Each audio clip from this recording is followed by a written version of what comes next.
43 km, spéciale d'anthologie. On reproduit là, cette année la spéciale qui existait dans le passé, la fameuse spéciale de Notre-Dame de la Serra. Bon, nous avec une Porsche on est plutôt avantagé, c'est une spéciale pour les moteurs, donc on a 320 chevaux.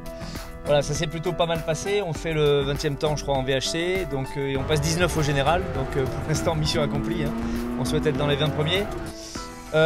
Par contre les biceps ils ont été bien sollicités, il faut tenir jusqu'au bout. Ma foi, ça s'est plutôt bien déroulé, on a juste un petit problème technique là, on n'avait plus de frein sur l'avant dans les 10 derniers kilomètres, le maître cylindre de frein avant a lâché. On n'a pas le temps de le changer en assistance, c'est trop court, on le fera ce soir, donc on fera les 2 dernières spéciales cet après-midi, sans frein à l'avant, donc il nous faudra être quand même assez prudent. On va quand même essayer de conserver notre 19e place.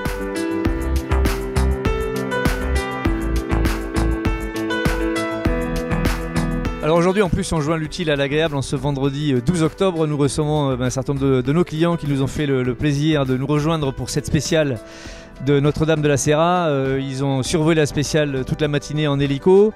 Alors première impression, je suis avec Jean-François Leboss, qui est directeur administratif et financier d'un de nos gros clients à Paris qui est l'entreprise Snop. Jean-François, une impression sur cette spéciale ?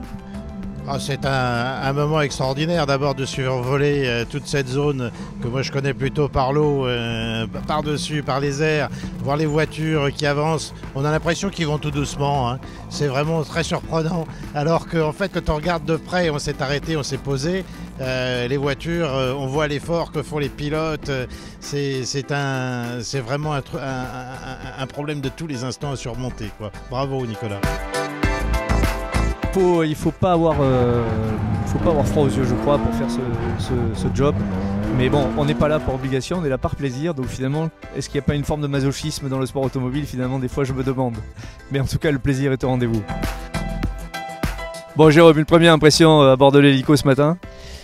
Eh bien, sur la phase montante, on va dire, quand on attaque les montagnes, c'est plutôt agréable. Quand on fait des tours et qu'on essaie de vous suivre dans les lacets, c'est là qu'on s'aperçoit qu'il y a à la fois la technique du pilote à bord de l'hélico et la vôtre.